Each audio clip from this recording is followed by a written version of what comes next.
กิจกรรมสวดมนต์ความเพียรห้าตามสิ่งพาเพียรครั้งที่48วันที่17มิถุนายนพุทธศักราช2569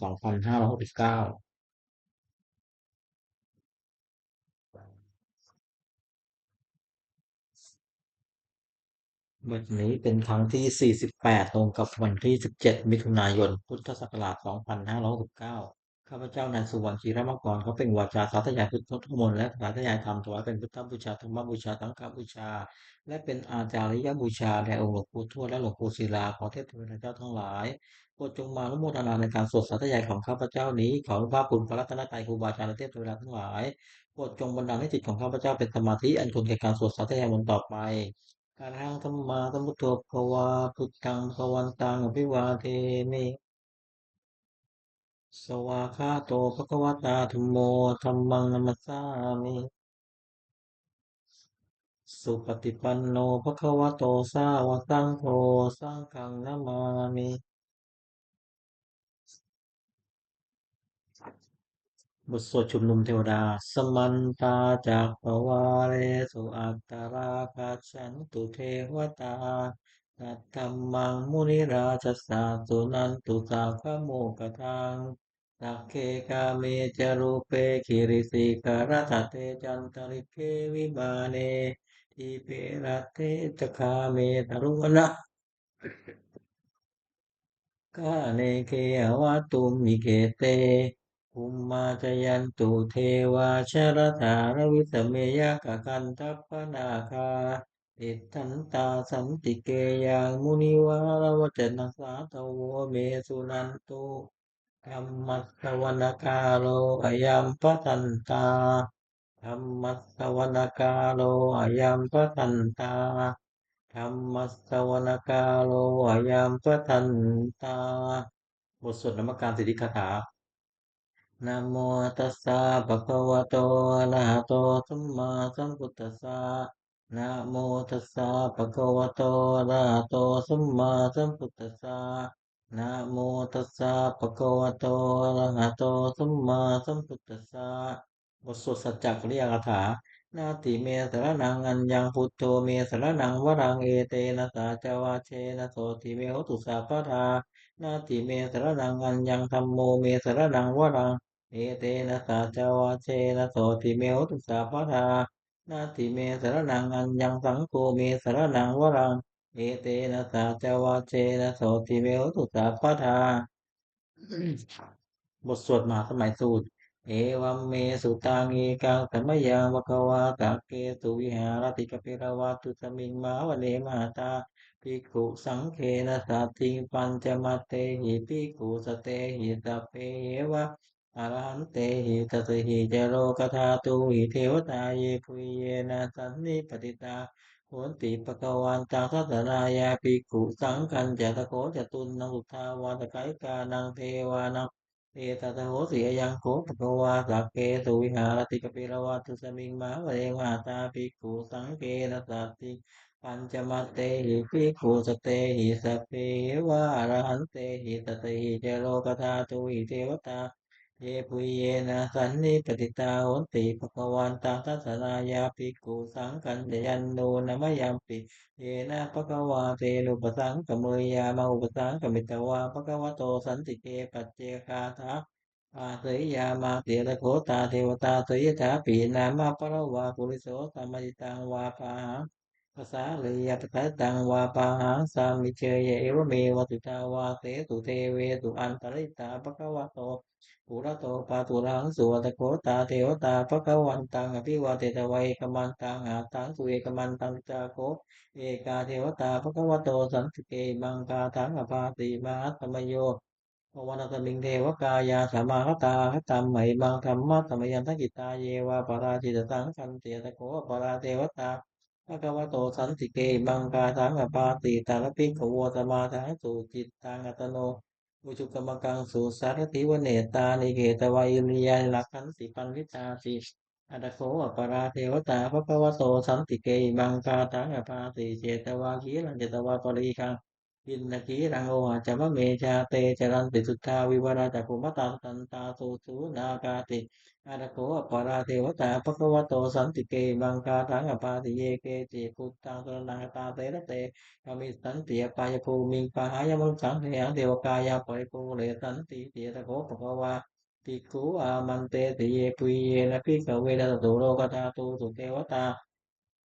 สันนิปติตาโหติตถาคตังทัศนายาภิกขุสังกัจเยปิเตภิกขเวสุปฏิธรรมจานัง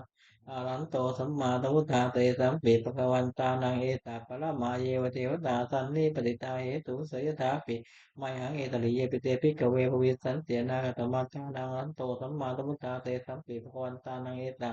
ปรมาเยวเทวตาสันนิปติตาภวิสันติสยถาปิไมหังเอตริยาภิกิตตามิภิกขเว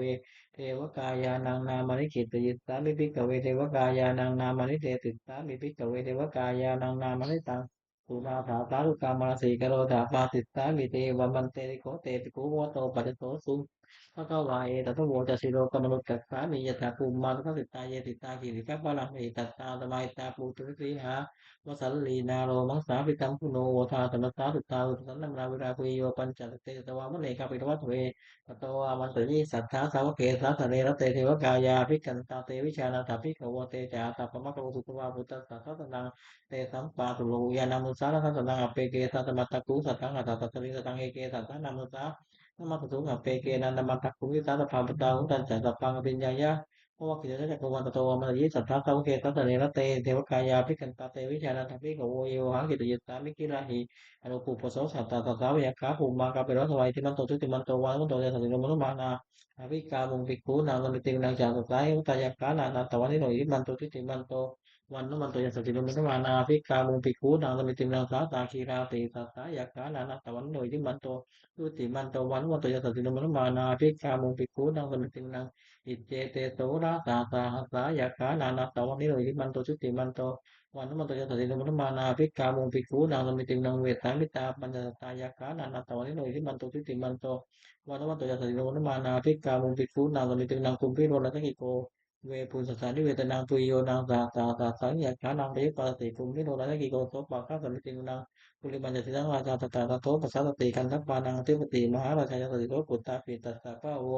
อินทนามามหาพระราชบันตุชุติมันโตวันวันโตยถาตินมนุมานาภิกขามุงภิกขุนางสมิตินางวิกันจัติสังราชา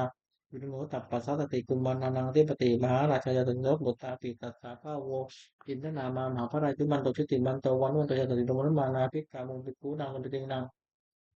ปัจฉิมันจติสังราชารูปโคปัสสาวตินาคานังอธิปติมหาราชาจติโสปุตตาปิตัสสะพะโวอินทนามามหาพระราชิมันโตชุติมันโตบอนุมันโตยันติโนมนุมานาภิกามุปิกูนางสมิตินางอุดรันจติสังราชากูโรตัปปัสสะติยาคานังอธิปติมหาราชาจติโสปุตตาปิตัสสะพะโวอินทนามามหาพระราชิมันโตชุติมันโตบอนุมันโตยันติโนมนุมานาภิกามุปิกูนางสมิตินางสกิลิมันติสังทัตตาลโต ทักขิเนนะบุรุณโกปชิเมนะบุรุปโกกุโรตุยังหิรังจัตตาโลเตมหาราชาตมันตาตระวันตาทัตตังละมานาอัตังตุเนกาปีละวัตถุเวเตตังมายาโนสหาอาภูวันติกาตถามายาตุเตนตุเวเตนตุวิภูจะวิภูโตสาจันทโนกามเสโทสกินนุมันตุนิมันตุเจปนาโท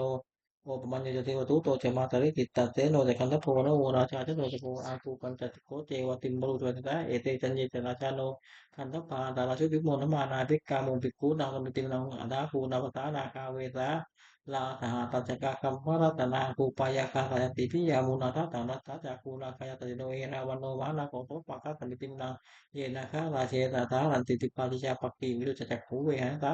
เตวนะมัจจปัตตาจิตตาสุปนาอิติเตตนามังอภิยันตคานาคาราชานัมมาติสุปนโตเขมกาเตปุตโตตันให้วาใจอยู่ปยันตานาคาสุปนาธรรมกังตุปุตตังจิตตาอุชีราเตนะตมุตังอภิวาสิตาปะตโนวังวะเตอิติมันโตยตติโนกาลกัญจามัจจุบาสุราธรรมิกาเวปาจิตติสุจิเจปะหาโทนมุที Nah, tatan cakup puttanan kape wiro tenama kasan na ito wakulite na wakupan tumawaka mong sa mayo tani patente iksu na kaliting nang ako tatewa bapite tate to wajo tataka mo walu na tewa so mo ja ja tata ha meta no ka kaya ka aku dewa tatino tasete na takaya sa pena na tawani ti manto chuti manto วันโนตุจตติโนมนุมานาภิกขามุงภิกขุนางสมิตินังเวนตุจเทวาสารีจตมานุเวมาจันตสุปริตาเทวาจันทมาคูปรกิตาสุสุปริตาเทวาเหมาคูปรกิตานักขัตตานิปรกิวาคูมันตวรากาวะตุนังมาโตเตโตตัสโภปะกะปุรินตโททัสเสเตนะตะกายะตัตเตนะนัตตะวิโนยิมันโตจุติมันโตวันโนตุจตติโนมนุมานาอภิกขามุงภิกขุนางสมิตินังอัฏฐาภูตาภูเทวะยมกิติคาริวะอาริตกาจโรชาจะอุมมาปุปปานิพพาสิโนวรุณาสาธรรมา จะอตุตาจันยกาสุเลยยะอาคูวาสวัสดิโนทัสเตเตนาตากายาตัพเพนันตวันนิโนยิมันโตชุติมันโตวันโนโตจันโนวันุมานาภิกขามุภิกขุนังสมิตินังสัมมานามาตมานามานุสามนุสุตตุมากิตาปตุลิกาอาคูมโนปุริกาทักขวริโยเทวาเยตโลหิตวันโนปะกะมหาปะกาภูเทวาสิโนทัสเตเตนาตากายาตัพเพนันตวันนิโนยิมันโตชุติมันโตวันโนโตจันโนวันุมานา อภิกขามุงภิกขุนางสมิตินังสุขายรุมารุณาภูเวอรัตถะโอทัตกายะกามุกะอาคูเทวาวิจักขณาตถามตาปจามิตกาสติโนทันยังอากามโยโนยุนตาวิปัสสติตาเตเตนะทากายะตเพนานาตวันโนยิมันตุชุติมันโตวันโนตจะสติโนมนุมานาภิกขามุงภิกขุนางสมิตินังเขมิยาดุจายามากัตกายะสติโนสัมพิตการาวเตถาโชตินามาจัตวานิมนุโนอาคูอัฏฐาคูปริมิตาทัสเสเตนะทกายะตเพนานาตวันโนยิมันตุชุติมันโตวันโตจะสติโนมนุมานาภิกขามุงภิกขุนางสมิตินัง สัพเพเตนุกายาสัพเพนานาตวันนิโนนามังวะเยนะคันจุมเยจันเยเตนะสหภูริสติมาคีลังโอวติมโนตักเขมุขะตะลังนาคังจันนังวะอินตาติตังสุขมังปรมโตจักปุตตาทิมโตสาพันโนมาโลติโสจัสโสปะคะสมิตินังสัพพะสัพพะมโลกานัง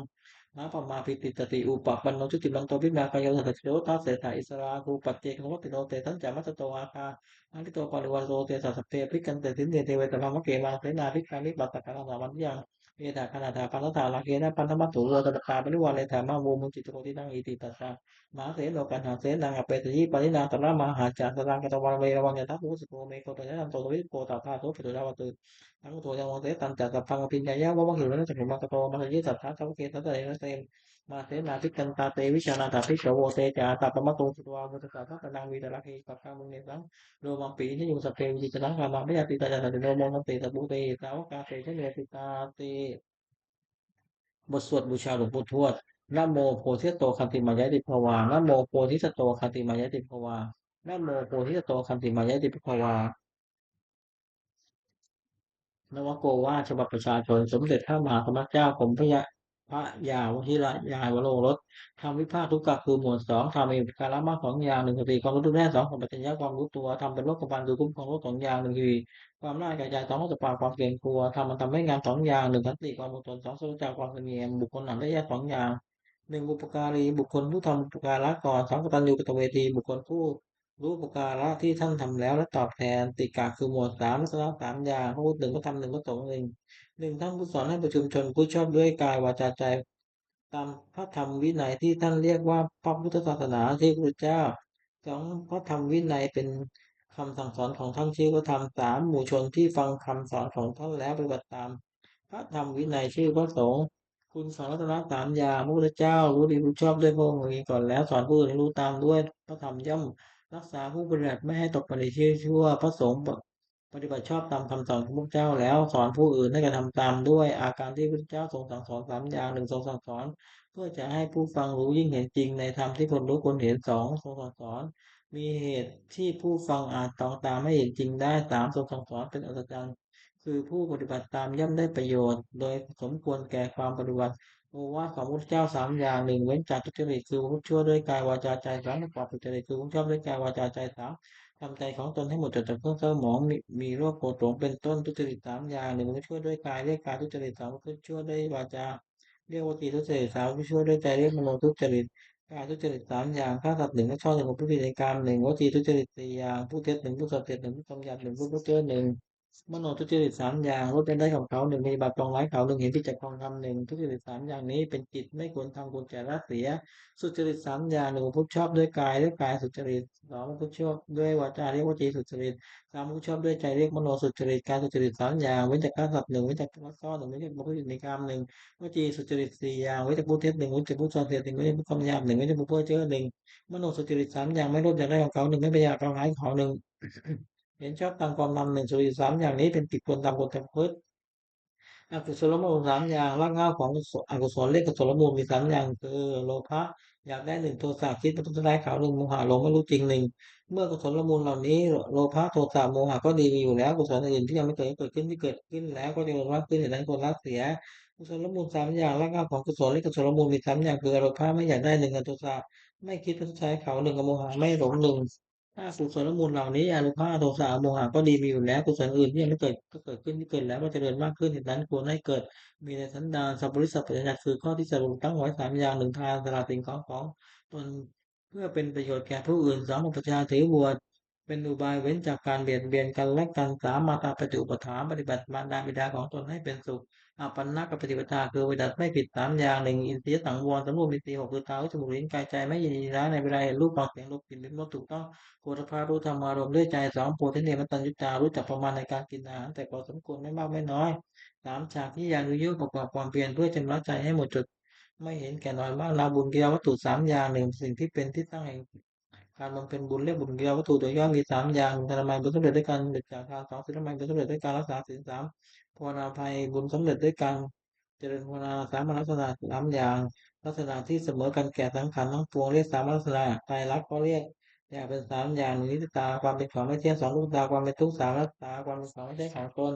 จตุกะคือหมวดสี่วุฒิคือทำเป็นเครื่องเจริญสี่อย่างหนึ่งสัพพุริสังเสวะคบท่านผู้ชอบด้วยวาจา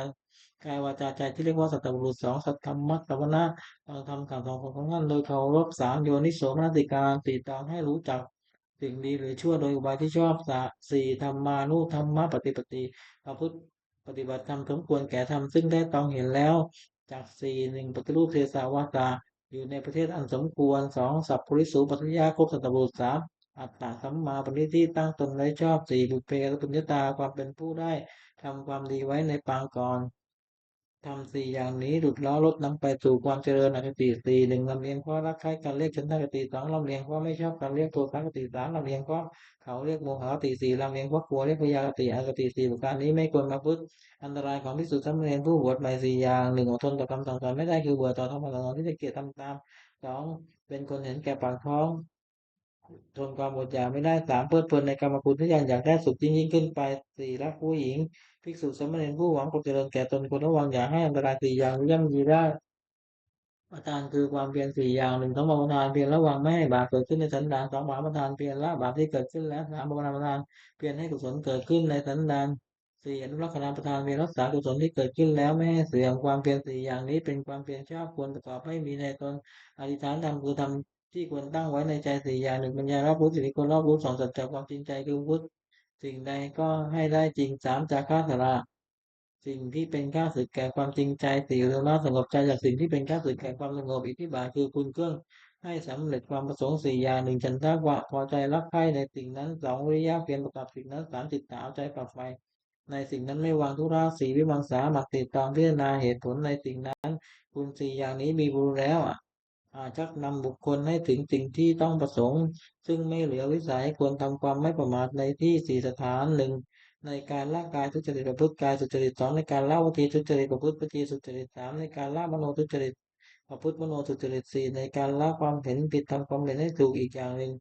ระวังใจไม่ให้กำหนัดในอารมณ์เป็นที่ตั้งแห่งความกำหนัดสองระวังใจไม่ให้เคืองในอารมณ์เป็นที่ตั้งแห่งความขัดเคืองสามระวังใจไม่ให้หลงในอารมณ์เป็นที่ตั้งแห่งความหลงสี่ระวังใจไม่ให้มัวเมาในอารมณ์เป็นที่ตั้งแห่งความมัวเมาปริสุทธิศีลสี่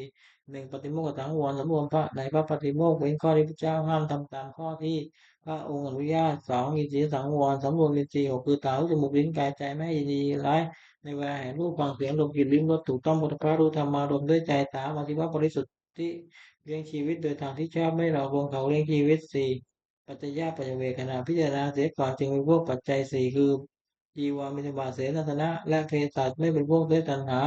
อารักขกรรมฐานสี่หนึ่งพุทธานุสติรู้ถึงคุณพระพุทธเจ้าที่มีใน พระองค์และทรงเกื้อกูลแก่ผู้อื่นสองเมตตาแผ่ไมตรีจิตคิดจะให้สัตว์ทั้งปวงเป็นสุขทั่วหน้าสามสุภาพพิจารณาร่างกายตนและผู้อื่นให้เห็นเป็นไม่งามสี่มรณะตีหรือถึงความตายอันจะมีแก่ตนกรรมฐานสี่อย่างนี้ควรเจริญเป็นนิพพมวิหารสี่หนึ่งเมตตาความรักใคร่ปรารถนาให้เป็นสุขสองกรุณาความสงสารที่จะช่วยให้พ้นทุกข์สามเมตตาความพอยินดีเมื่อบุญได้ดีสี่เบกขาความวางเฉยไม่ดีใจไม่เสียใจเมื่อบุญถึงความวิบัติสี่อย่างนี้เป็นเครื่องอยู่ของท่านผู้ใหญ่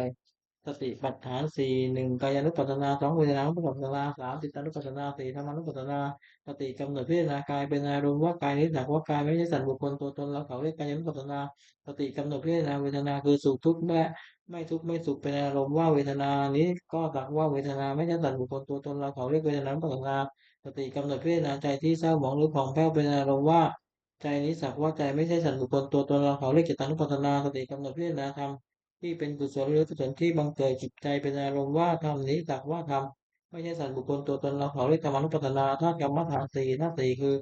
อธาตุดินปฐวีธาตุธาตุน้ำเรียกว่าอาโปธาตุธาตุไฟเรียกเตโชธาตุธาตุลมเรียกวายโยธาตุธาตุอันใดนี้หนาเข้มแข็งธาตุนั้นเป็นปฐวีธาตุปฐวีธาตุนั้นที่เป็นภายในคือผมขนเล็บหนังเนื้อเอ็นกระดูกเยื่อในกระดูกม้ามหัวใจตับพังผืดไตปอดไส้ใหญ่ไส้น้อยอาหารใหม่อาหารเก่าธาตุในนี้หนาอยู่อาบธาตุนั้นเป็นอาโปธาตุอาโปธาตุนั้นที่เป็นภายในคือดีเสลด เลือดเหงื่อมันข้นน้ำตาเปลวมันน้ำลายน้ำมูกไขข้อมูดธาตุอันมีลักษณะร้อนธาตุนั้นเป็นเตโชธาตุเตโชธาตุนั้นที่เป็นภายในคือไฟที่ยังไกลให้อุ่นไฟที่ยังไกลให้ทุกข์ทรงไฟที่ยังไกลให้โคนไฟที่เผาผลาญอาหารไม่ย่อยธาตุในมีลักษณะพัดไปพัดมาธาตุนั้นเป็นวายโยธาตุวายโยธาตุนั้นที่เป็นภายในคือลมพัดขึ้นลมบนลมพัดลงลมต่ำลมในท้องลมในไส้ลมพัดไปตามตัวลมหายใจความกำหนดพิจารณากายนี้แหละให้เห็นว่าเป็นแต่เพียงธาตุสี่คือดินน้ำไฟลมประชุมกันอยู่ไม่ใช่เราไม่ใช่ของเรา เรียกว่าธาตุกรรมฐานอริยสัจสี่หนึ่งทุกข์สมุทัยคือเหตุให้ทุกข์เกิดสามที่รอดความดับทุกข์สี่มรรคคือข้อปฏิบัติให้ถึงความดับทุกข์ความไม่สบายกายไม่สบายใจได้ชื่อว่าทุกข์เพราะเป็นของตนได้ยากตัณหาคือความทะยานอยากได้ชื่อว่าสมุทัยเพราะเป็นเหตุให้ทุกข์เกิดตัณหานั้นมีประเภทเป็นสามคือตัณหาความอยากในอารมณ์ที่น่ารักใคร่เรียกว่าการตัณหาอย่างหนึ่งตัณหาความอยากไม่เป็นอยากเป็นโน้นเป็นนี่เรียกว่าตัณหาอย่างหนึ่งตัณหาความอยากไม่เป็นโน้นเป็นนี่เรียกวิว่าตัณหาอย่างหนึ่งความดับตัณหาได้สิ้นเชิงทุกข์ก็ดับไปหมดได้ชื่อว่านิโรธเพราะเป็นความดับทุกข์ปัญญาเห็นแค่ว่าสิ่งนี้ทุกสิ่งนี้เหตุให้ทุกข์เกิดสิ่งนี้ทางให้ถึงความดับทุกข์ได้ชื่อว่ามรรค เพราะเป็นข้อบัติให้ถึงความดับทุกข์มรรคนั้นมีองค์แปดประการคือปัญญาเห็นชอบหนึ่งดำริชอบหนึ่งเจรจาชอบหนึ่งทำการงานชอบหนึ่งนึกคิดชอบหนึ่งทำความเป็นชอบหนึ่งตั้งสติชอบหนึ่งตั้งใจชอบหนึ่งปัญจกะคือหมวดห้าอนันตริกรรมห้าหนึ่งมัตตุฆาตฆ่ามารดาสองปิตุฆาตฆ่าบิดาสามอนันตฆาตฆ่าพระอรหันต์สี่โลหิตบาททำร้ายพระพุทธเจ้าจนถึงยังพระโลหิตให้เขาขึ้นไป ห้าสังฆเพศยังส่งให้แต่จากกันกรรมห้าอย่างนี้เป็นบาปอันหนักสุดห้ามสวรรค์ห้ามนิพพานตั้งอยู่ในฐานวรชิกของผู้ถือพระพุทธศาสนาห้ามไม่ให้ทำเป็นเด็ดขาดอภินหาปัจเจเวกห้าควรวิหนึ่งควรวิจารณ์ทุกวันว่าเรามีความแก่เป็นธรรมดาไม่ร่วมพ้นความแก่ไปได้สองควรวิจารณ์ทุกวันว่าเรามีความเจ็บเป็นธรรมดาไม่ร่วมพ้นความเจ็บไปได้สามควรวิจารณ์ทุกวันว่าเรามีความตายเป็นธรรมดาไม่ร่วมพ้นความตายไปได้สี่ควรวิจารณ์ทุกวันว่าเราจะต้องพัดพรากจากของรักของชอบใจทั้งสิ้นห้าควรวิจารณ์ทุกวันว่าเรามีการเป็นของตัว เราทำดีจากได้ดีทำชั่วจากได้ชั่วเวสารัชกรธรรมคือทำความกล้าหาญห้าอย่างหนึ่งศรัทธาเชื่อถึงที่ควรเชื่อสองศีลรักษากายวาจาใจเรียบร้อยสามเอาจากความเป็นผู้ศึกษามากสี่วิทยาธรรมภาพปรารภความเปลี่ยนห้าปัญญารอบรู้ถึงที่คนรอบรู้องค์แห่งวิสุทธิใหม่ห้าอย่างหนึ่งสำรวมในพระปฏิโมกข์เป็นข้อที่พระเจ้าห้ามทำตามข้อที่ทรงอนุญาตสองสำรวมอินทรีย์คือระวังตาหูจมูกลิ้นกายใจไม่มีไร้